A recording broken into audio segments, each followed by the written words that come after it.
Hi Art Metals, coming to you from the dining room table soldering station at Chateau Brenon. And I'm going to show you how to attach something to a metal component to a ring shank. Now you could do this with a little stacker ring like this.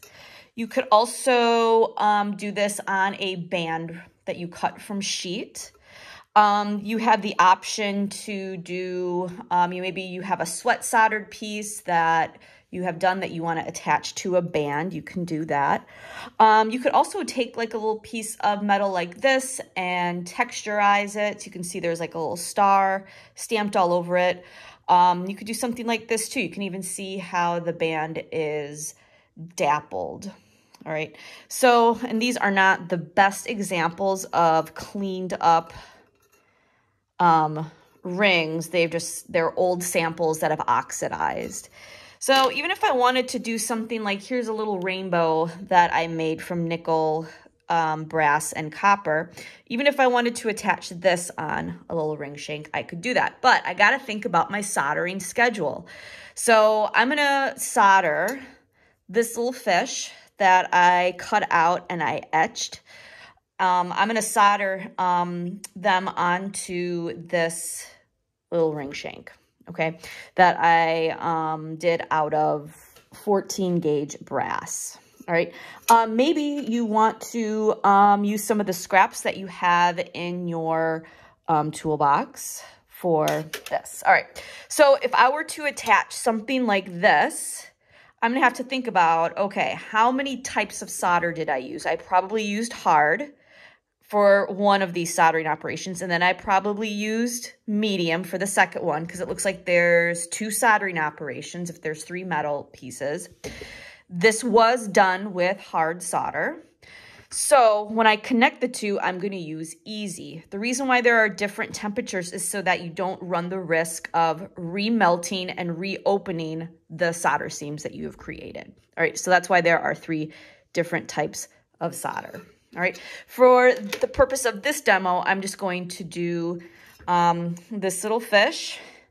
And I already know how to sweat solder. You already know how to sweat solder. So I'm going to sweat some solder onto the back of this little dude. And then I will position my ring shank on top of him using this third hand. And then I'll have a little fishy ring, hopefully. Okay. All right, let's do this. All right, so I got a flux. We know that metal's got to be clean. It's got to be flush and flat, and it's got to be hot in order for this to work. So I got the clean because I've already prepped this. I've got the flux, easy. And I'm going to get some heat going on here. All right, so I used hard on here. So I'm going to use medium solder on this second operation right here. That's what these little tweezers make me think of, is that game that you may have played when you were a kid. Or maybe you still play it. Oopsies. Oh. If you hear footsteps, that's my upstairs neighbor, my landlord, walking around. All right, so now I gotta sweat this.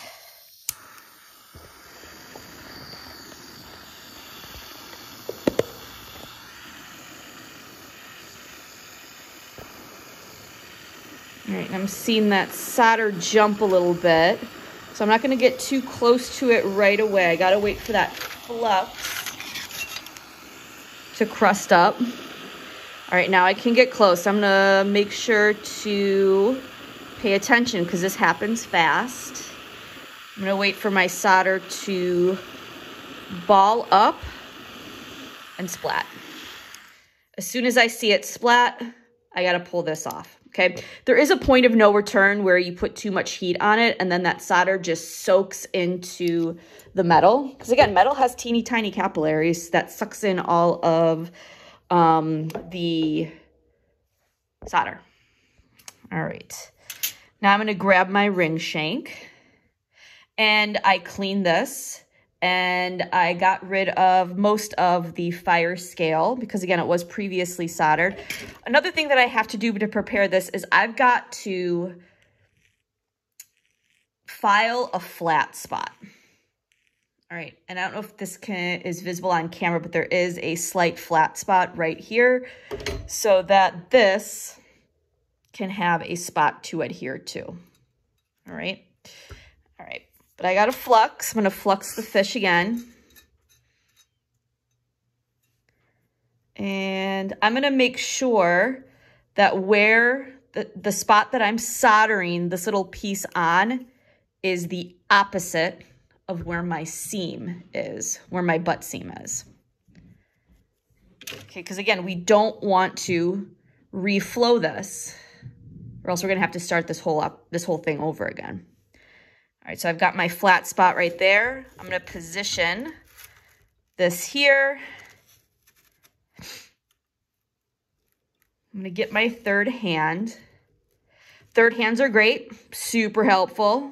Third hand, hence the name, but they are a heat sink. And again, we want heat to be here. But what's going to happen is heat's going to go, it's going to go. So we got to really kind of focus that flame around first and then right here. Okay. All right, I'm going to position the camera and I'm going to get eye level. Because again, I got to make sure that this is flush with this and make sure that it's in the exact same place that I want it to be on the back of the fish or whatever soldered piece you have. Okay. And now let's get cooking. All right, so I got to I'm going to move around this at an angle. Again, I'm not like this. I'm at an angle. I got my CF, my crusty flux. So we're going to burn out the liquid. Again, keep in mind that heat is trying to get up here. It's trying to go there. We want to make sure that it's focused here. So what I'm looking for is for this part to get red hot and this to get red hot.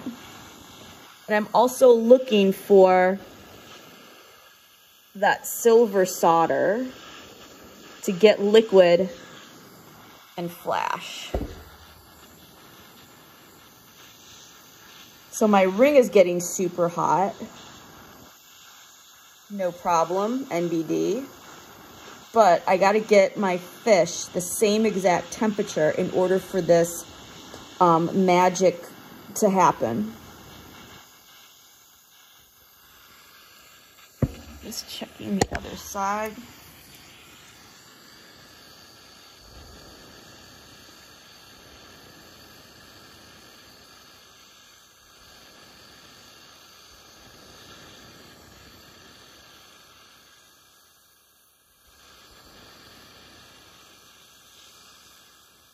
I'm waiting for that to get liquid, and it did. Okay. All right, let's let this hang out. All right. This might be a little toasty, because again, it's gonna sink that heat. And now's the moment of truth. Please work, please work, please work, please work. You know it did. You know it worked. All right, and now I have a little fish ring, okay? So, I mean, think about, again, the possibilities. You could do little stars. You could do little green clovers. You could do a little piece of, I don't know, a little piece of metal with like your initials stamped in or something like that. So again, if you think about how this can be extended, that's pretty remarkable. All right, I am going to put this on my ring mandrel, and if I can find it, I can, it's right here. You'll notice how this ring mandrel has kind of this flat spot. It's for rings like this. I'm going to tippy tap it back into shape. Just being mindful of this because I could still break this off. All right. Just as kind of like an aside, every time you tippy tap your rings on this mandrel, it stretches the metal. So it's just going to get kind of bigger and bigger. I mean, if you wanted to at this point strike this, and if you want like a texture like after the fact, that's fine. But be mindful of that seam because that seam still can break apart if you wackadoo it a little too much, right? So what I'm going to do is put her in the pickle, and I'm going to clean her up. I'm going to go through my steel wool, through my all my emery papers.